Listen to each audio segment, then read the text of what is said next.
Bismillahirrahmanirrahim. Hikmah yang ke-9. Tanawwa'at ajnasul a'mali litanawwu'i waridatil ahwali. Beragamnya jenis amal-amal itu tergantung perbedaan pribadi orang tersebut. Jadi amal itu adalah buah dari dalam hati kita. Keadaan hati kita itu muncul bermacam-macam amal. Jadi keadaan si fulan dan si fulan pasti berbeda dalam segi amalnya. Tergantung kedekatan dia sama Allah.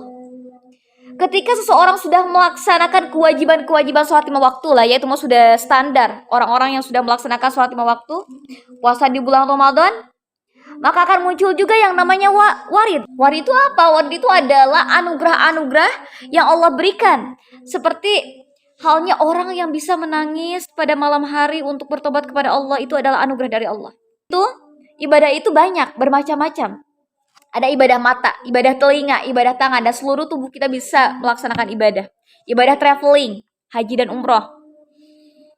Ibadah hati. Dan traveling juga, kalau harus traveling ke Swiss juga sama, bisa ibadah juga.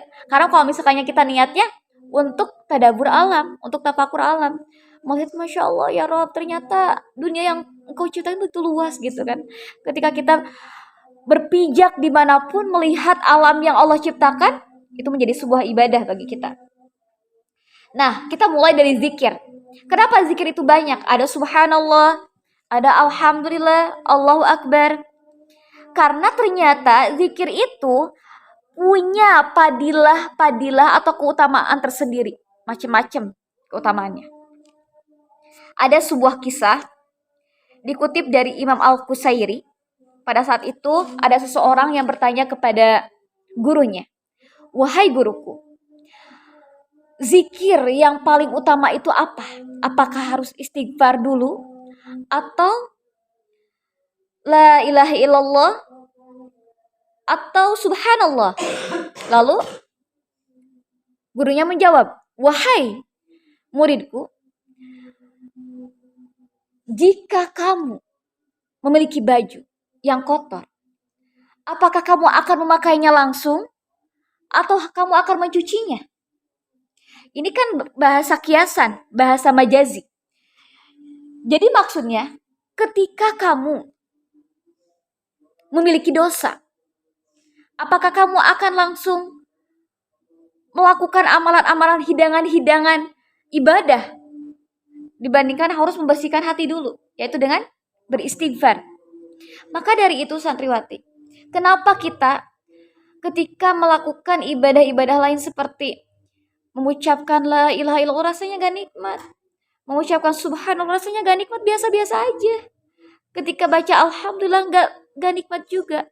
Ketika membaca hal-hal ibadah-ibadah yang lain kita merasa gak nikmat. Kenapa? Karena mungkin hati kitanya kotor. Hati kitanya kotor sehingga melakukan ibadah-ibadah lainnya jadi tidak terasa nikmat. Tidak munculnya kekhusyuan. Inilah yang dinamakan dengan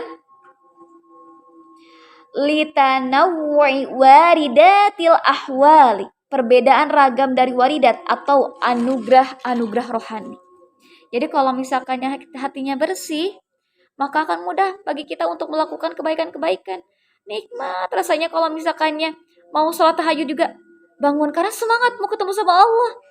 Pas mau sholat duha, semangat karena mau ketemu lagi sama Allah. Sepanjang harinya rindu sama ibadah. Sepanjang harinya nikmat banget melaksanakan ibadah teh. Pas baca sholawat sebanyak apapun dibaca. Karena rasa cintanya sama Allah. Itulah hatinya yang bersih. Hati yang bersih itu akan memudahkan kita untuk melakukan ibadah-ibadah. Dan ibadah-ibadah yang lainnya akan membuat kita nikmat. Merasakan kenikmatan dalam beribadah. Rasulullah SAW aja Masya Allah. Beliau itu selalu memohon kepada Allah untuk dibersihkan hatinya dengan baca istighfar. Apalagi kita ya. Rasulullah ketika keluar dari kamar mandi, apa yang beliau katakan? Apa beliau ucapkan? Ghufranak. Ya Allah, ya Rabb, ampuni aku. Kenapa jika ada seorang yang berzikir la ilallah terasa gak nikmat, biasa-biasa aja? Ya jawabannya mungkin istighfarnya gak sungguh-sungguh. Istighfarnya biasa-biasa aja. Makanya kalau misalnya istighfar, Ana sudah pernah sampaikan ke santriwati, ketika kita beristighfar, dihadirkan hatinya, dan kitanya dalam keadaan sadar, nggak melamun, nggak, ya kan kita seringnya sholat, tapi kita kemana aja gitu ya, kita sering kayak gitu. Nah ketika kita beristighfar pun kayak gitu, astagfirullahaladzim, astagfirullahaladzim, ya Allah. Siapa lagi yang dapat mengampuni dosa-dosaku kecuali Engkau ya Allah, astagfirullahaladzim, astagfirullahaladzim. Kita sadarkan diri kita bahwa hanya Allah yang mampu mengampuni dosa-dosa kita, bukan siapa-siapa lagi. Kalau Allah tidak mengampuninya, maka siapa lagi yang mampu mengampuni dosa-dosa kita? Kalau udah hatinya bersih, oh nikmat banget yang namanya sedekah. Ketika hatinya bersih, oh nikmat banget dalam menuntut ilmu. Ketika hatinya bersih, datang kekhusyuan, selalu rindu dalam melaksanakan ibadah apapun, dan selalu melaksanakan adab-adab yang baik.